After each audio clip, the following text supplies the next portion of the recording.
Appreciate it. Joining me now is Charlie Hurt, co-host of Fox and Friends Weekend. Charlie, so glad you could join us.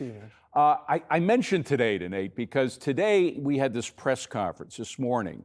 At the press conference, there were a lot of Jewish leaders who obviously were terribly upset about this, and the more anti-Semitism that is coming online as a result, I think, is a direct result of the rhetoric coming out of City Hall and the new mayor who hates Israel, who tried to arrest Netanyahu, which just the threat of doing that was illegal.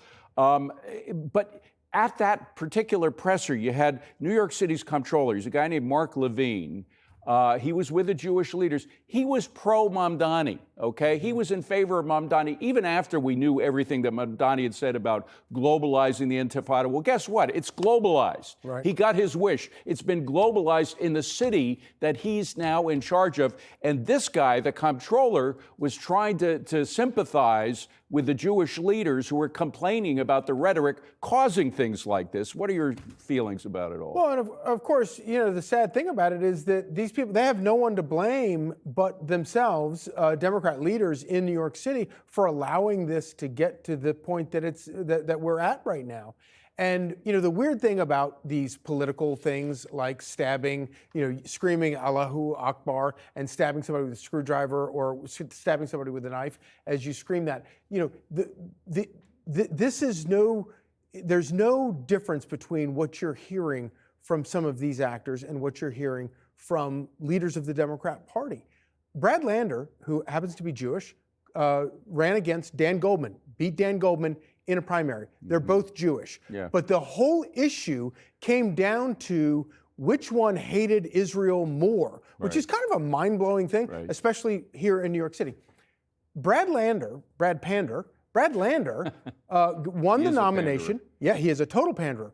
But a year ago, he refused to campaign with the Democrat Socialists of America, the DSA, that have taken over the Democrat Party, because he said the DSA celebrated the October 7th attacks against Israel. Which is true about a lot of their members.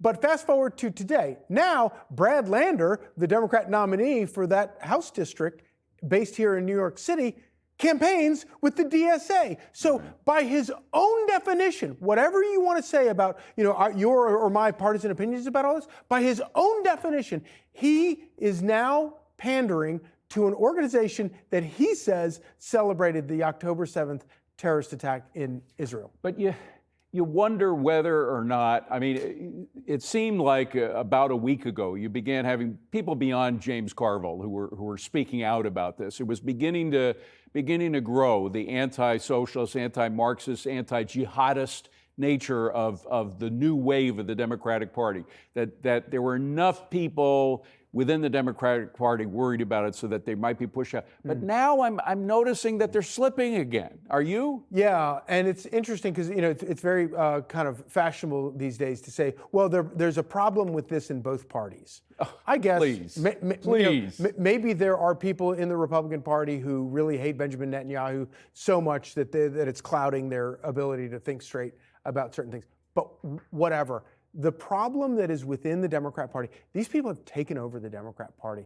I would take the problems that Republicans are dealing with in terms of unifying the party any day over the problems but what they want to take over is not just the Democratic Party. They want to take over the United States. Yeah. They want to rip up the Constitution, rip up we are a constitutional republic. That gets under their skin. Okay, they want to just call us the Democratic Republic of the United States, you know, which is something you'd find in North Korea or some of these Marxist republics in Africa or elsewhere in the world. And we should fight them tooth and nail, without a doubt. They want to kill the United States of America. We should fight them and expose them for that.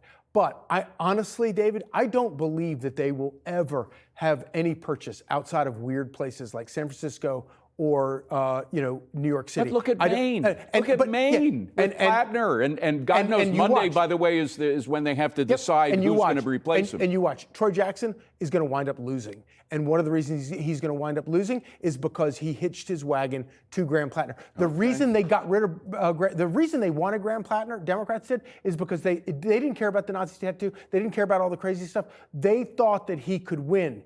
When did they dump him? They didn't dump him until the polls made it obvious that he was going to lose. And again, I don't care that we should run against these people across the country.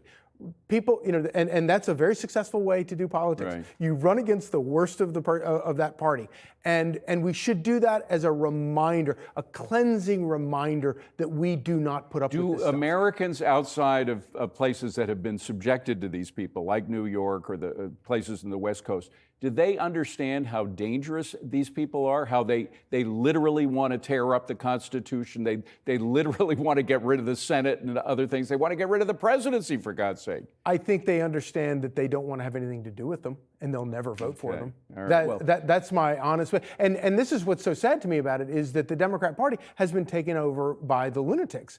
And what's sad to me, because obviously I'm a more of a conservative guy. I want the more conservative party to always win, but I want to have two healthy parties. Yes, I hate this idea that every election we're right there at the precipice, and it's like a sane party and then a bonkers. How about crazy starting party. with this? How about the moment you take an allegiance to defend the Constitution of the United States, you don't then go, if you're elected, and rip up the Constitution of the United States? I mean, it starts with defending. That would be a logical thing. It starts with defending the notion of the nation, which is based on the Constitution. That is kind of the whole point of having an election and taking the oath, and why, and it's kind of like the whole thing about, we're such a racist country, yet all these people, yet you want open borders because all these people want to come to this racist. It makes no sense. And I think most common sense Americans listen to these people, and they listen to the greed and the envy that burns inside them, and they just say,